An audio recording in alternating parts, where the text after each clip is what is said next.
Good afternoon to all. आप सभी लोगों का हमारे चैनल में स्वागत है। अगर आपने हमारे चैनल को लाइक एंड सब्सक्राइब नहीं किया है तो प्लीज़ लाइक एंड सब्सक्राइब करें एंड बेल आइकन का बटन ज़रूर प्रेस करें। आज हम जो डिस्कशन करने वाले हैं वो कॉर्ड स्पंजिंग के रिगार्डिंग डिस्कशन करेंगे। क्या होता है कॉर्ड स्पंजिंग और कॉर्ड स्पंजिंग में कितना टेम्परेचर होता है, क्या इसके कॉन्ट्राइंडिकेशन है, कहाँ आपको यूज़ नहीं करना है। तो अगर मैं बात करना चाहूँ तो इसमें डिफाइन करें कॉर्ड स्पंजिंग को कि कॉर्ड स्पंजिंग क्या है। तो इसमें कॉल्ड और एक होता है हमारा टैपिड स्पंजिंग। तो जो टैपिड स्पंजिंग होता है वो टैपिड स्पंजिंग में जो टेम्परेचर, दोनों में टेम्परेचर का डिफरेंस है। जो टैपिड स्पंजिंग हम जो यूज़ करते हैं, टैपिड स्पंजिंग में आपका जो टेम्परेचर होता है वो नॉर्मल बॉडी टेम्परेचर होता है। हमारा नॉर्मल बॉडी टेम्परेचर जो होता है मींस 98.6 डिग्री फ़ारेनहाइट जो है टेम्परेचर पे ही हमें वाटर का टेम्परेचर रखना होता है और उसी बेसिस पे हमें क्या देना है, उसे स्पंजिंग करनी है। उसे हम क्या बोलते हैं, टैपिड स्पंजिंग के नाम से जानते हैं। जबकि अगर हम कॉल्ड स्पंजिंग की बात करें तो कॉल्ड स्पंजिंग में हम क्या करते हैं, आपका जो वाटर का टेम्परेचर होगा, वाटर का जो टेम्परेचर है वो वाटर का टेम्परेचर आप कम रखेंगे और यहाँ पर ये टेम्परेचर को रिड्यूस करने के लिए ही दी जा रही है। और एक्चुअली ये कब दिया जाता है, तो आपकी कोल्ड स्पंजिंग तब दी जाती है जब आपका बॉडी का टेम्परेचर बहुत ज़्यादा बढ़ चुका है। नॉर्मली कम बढ़ा होता है तो हम कोल्ड स्पंजिंग नहीं देते हैं, नॉर्मली हम टैपिड स्पंजिंग देते हैं।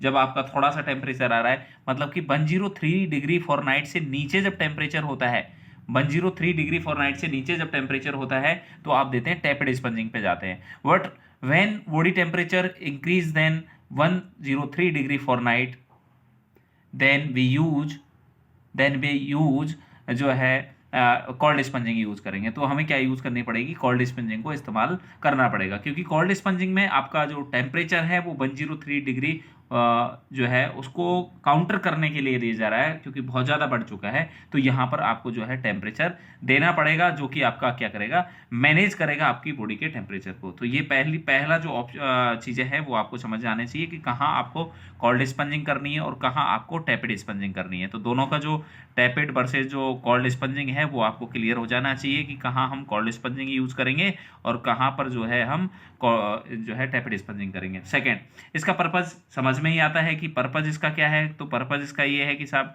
रिड्यूस द बॉडी टेम्परेचर, जो बॉडी का टेम्परेचर बढ़ा हुआ है, reduce to body temperature, reduce body temperature. तो हमारे जो बॉडी का टेम्परेचर जो बढ़ा हुआ है उसको रिड्यूस करना है। इसका जो है वो हो सकता है कॉन्ट्राइंडिकेशन। अगर व्यक्ति को राइगर्स आ रहे हैं तो कॉन्ट्राइंडिकेशन में अगर बात करना चाहें कि इसके कॉन्ट्राइंडिकेशन क्या हो सकते हैं, तो अगर पेशेंट को जो है राइगर्स आ रहे हैं तो राइगर्स में इसको यूज नहीं करते हैं। ये इंपॉर्टेंट बात है जो आपको यहाँ पर ध्यान देनी पड़ेगी। तो राइगर्स में इसे आपको यूज नहीं करना है। नेक्स्ट थिंग आती है कि इसमें आपको क्या क्या आर्टिकल लगने वाले हैं। अगर आर्टिकल की बातें करें तो इसमें क्या क्या चीज़ चाहिए आपको, जिसके आप कोल्ड स्पंजिंग दे सकते हैं पेशेंट को। तो सबसे पहले आपको स्पंज टावल चाहिए, आपको स्पंज टावल चाहिएगी जिससे आप देने वाले हैं, तो स्पंज टावल चाहिए। और आपको क्या चाहिए, आपको वॉटर टावल भी चाहिए, ठीक है।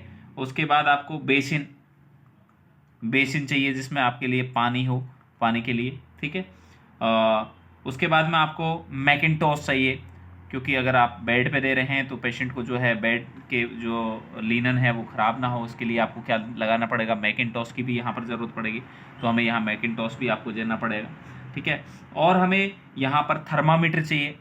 थर्मोमीटर की मदद से हम जो है वहाँ पेशेंट का जो वाटर हम यूज़ करने वाले हैं पेशेंट को, उस वाटर का जो है टेम्परेचर निकालने के लिए काम आएगा। और हमारे पास में लिनन होने चाहिए, हॉट वाटर बैग हो सकता है, वो ज़रूरी है आपके पास में। और आइस सिप वगैरह है, ग्लव्स चाहिए हमें, स्पेशली ग्लव्स की ज़रूरत पड़ेगी हमें। तो ये कुछ आइटम्स हैं जो हमें चाहिए। हमें सबसे पहले क्या करना है, सबसे पहले तो हमें डिसाइड ये करना है कि पेशेंट का बॉडी टेम्परेचर लें, क्योंकि पेशेंट मींस बॉडी का जो टेम्परेचर है, पेशेंट की बॉडी का टेम्परेचर वो हमें सबसे पहले लेना पड़ेगा, क्योंकि हमें पेशेंट की बॉडी टेम्परेचर से ही डिसाइड हो पाएगा कि हमें क्या देना है, उसे टैपिड स्पंजिंग करनी है या फिर उसे जो है कोल्ड स्पंजिंग करनी है। ये डिसाइड करने के लिए हमें क्या करना पड़ेगा, पेशेंट का बॉडी टेम्परेचर लेना पड़ेगा।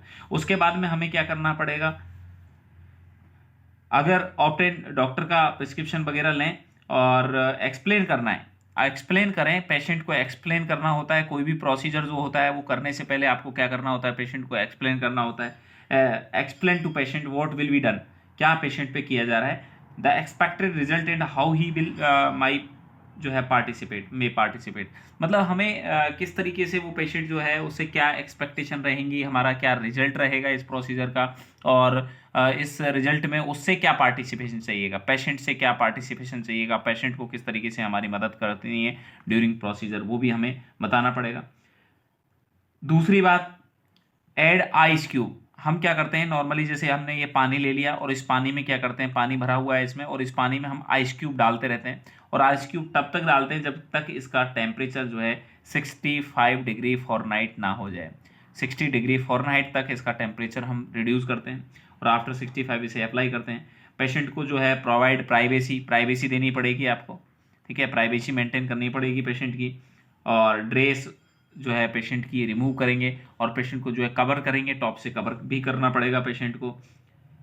उसके बाद हम जो है ग्लव्स पहनेंगे और टॉवल की मदद से जो है उसे स्पंजिंग करेंगे। ये सेम हम रिपीट करेंगे, अलग अलग जो है आर्म्स, बॉडी के अलग अलग पार्ट्स में जो है इसे पूरी तरीके से हम करेंगे। सबसे पहले यहाँ पर एक इम्पॉर्टेंट बात जो हमें ध्यान देनी होती है वो कौन सी होती है, स्पेशल बात यह है हमें जो ध्यान देने की ज़रूरत है कि यहाँ पर किधर से इसका जो मूवमेंट होता है वो किधर से किधर करते हैं। एक्चुअली सबसे पहले जो जो बोल सकते हैं कि सबसे ज़्यादा जो क्लीन एरिया होते हैं, सबसे ज़्यादा क्लीन एरिया से जो है डर्टी एरिया की तरफ हम जो है स्पंजिंग करते हैं। ये हमारा एक सीक्वेंस रहता है, क्लीन टू डर्टी एरिया की तरह हमें स्पंजिंग करना होता है। तो हम क्लीन एरिया जो मानते हैं वो हम मानते हैं अब्डोमन। तो सबसे पहले हम क्या करेंगे, अब्डोमन एंड बैक को करेंगे, अब्डोमन एंड बैक विथ फर्स्ट जो आपकी स्पंज टॉवल होगी, ठीक है। उसके बाद में लेग है, लेग को जब करेंगे तो from thigh proceed laterally to feet and medially to groin, ऐसे करेंगे। आप जो है फेस, नेक, ये सब करेंगे। Take sponge from distal axilla, squeeze into the bucket and continue procedure as before. और पेशेंट का जो टेम्परेचर है एवरी 15 मिनट्स के अंदर है, यहाँ पर आपको चेक करना पड़ेगा कि पेशेंट का टेम्परेचर सच में कुछ रिड्यूस हो रहा है या नहीं हो रहा है। तो एवरी 15 मिनट्स में यहाँ पेशेंट का टेम्परेचर हम चेक करते रहेंगे। अगर आपका पेशेंट का टेम्परेचर जो है 100 डिग्री फॉरेनहाइट पर पहुंच गया है, तो 100 डिग्री फॉरेनहाइट पर आपका जो है टेम्परेचर पहुंचते ही हमें क्या करना है, इस प्रोसीजर को रोक देना है। ऐसा नहीं हो कि पेशेंट हाइपोथर्मिया में जाने लगे, तो हमें यहीं ही रोक देना होता है। दूसरी चीज़, अगर प्रोसीजर को मैक्सिममली भी आपको ज़्यादा नहीं करना होता है, 20 से 30 मिनट के लिए ही ये प्रोसीजर परफॉर्म करना होता है, इससे ज़्यादा प्रोसीजर को परफॉर्म नहीं करना है। और आप इस तरीके से इस प्रोसीजर को आप पूरी तरीके से परफॉर्म कर सकते हैं। तो यहाँ पर एक शॉर्ट रिव्यू हम देखते हैं, इस प्रोसीजर में हमने क्या क्या चीज़ें हैं जो डिस्कशन की हैं उनको एक बार दोबारा देखते हैं और हम दोबारा समझने की कोशिश करते हैं। पहली बात जो हमने समझी यहाँ पर टैपेड स्पंजिंग और आपकी कोल्ड स्पंजिंग में, कोल्ड स्पंजिंग और टैपेड स्पंजिंग में जो कॉमन बात थी ये थी कि भाई आपको दोनों टाइम में पेशेंट का बॉडी का टेम्परेचर जो है चेक करना है। पेशेंट बॉडी टेम्परेचर, अगर पेशेंट बॉडी टेम्परेचर जो है अगर आपका 103 डिग्री फॉरेनहाइट से नीचे है, तो नॉर्मली हम जो मेथड यूज़ करते हैं बॉडी के टेम्परेचर को रिड्यूस करने के लिए, वो कौन सा होता है, टैपेड स्पंजिंग होता है। और आप 103 डिग्री फॉरेनहाइट से ऊपर के लिए हम कोल्ड स्पंजिंग यूज़ करते हैं। और यहाँ पर कोल्ड स्पंजिंग की बात कर रहे हैं हम, तो कोल्ड स्पंजिंग में जो टेम्परेचर रखा जाता है वो 65 डिग्री फॉरेनहाइट जो है वो टेम्परेचर कैसे मेंटेन किया जाता है, पानी भर लिया जाता है एक बेसिन के अंदर, और उस बेसिन में हम क्या करते रहते हैं, जो क्यूब्स होते हैं, आइस क्यूब्स होते हैं, वो डालते रहते हैं, और उसकी मदद से हम क्या करते हैं, यहाँ पर उस टेम्परेचर को लेके आते हैं 65 डिग्री फॉरेनहाइट। जब हम इसके अंदर जो है पेशेंट के अंदर जब कोल्ड स्पंजिंग करेंगे, देन एवरी 15 मिनट्स पे हमें क्या करना होगा, पेशेंट की बॉडी का टेम्परेचर जो है चेक करना पड़ेगा। अगर पेशेंट की बॉडी का टेम्परेचर जो है 100 डिग्री फॉरेनहाइट पहुंच चुका है तो इससे ज़्यादा आपको नहीं देनी है। और सर अगर टेम्परेचर रिड्यूस नहीं भी हो रहा है तो आपको ये प्रोसीजर मैक्सिमम जो है अलाउ करता है कि आप मैक्सिमम इसे 20 से 30 मिनट मीन्स आप आधे घंटे तक दे सकते हैं। अब उससे ज़्यादा नहीं देना है इस प्रोसीजर को, कि ऐसा नहीं है कि आप इस प्रोसीजर को करते ही रहेंगे, इतना प्रोसीजर कर देना है। उसके बाद आपको जो है अल्टरनेट मेथड और बहुत सारे मेथड्स हो सकते हैं जो है टेम्परेचर के लिए, आपने कोई मेडिसिनल जो है ट्रीटमेंट भी करेंगे यहाँ पर। तो ये बहुत सारी चीज़ें हैं जो आपको यहाँ पर स्पेशली ध्यान रखनी होगी। तो मैं आपसे उम्मीद करता हूँ कि आपको ये वीडियो हमारा पसंद आएगा, और आपके सपोर्ट के लिए बहुत बहुत धन्यवाद। Thank you so much.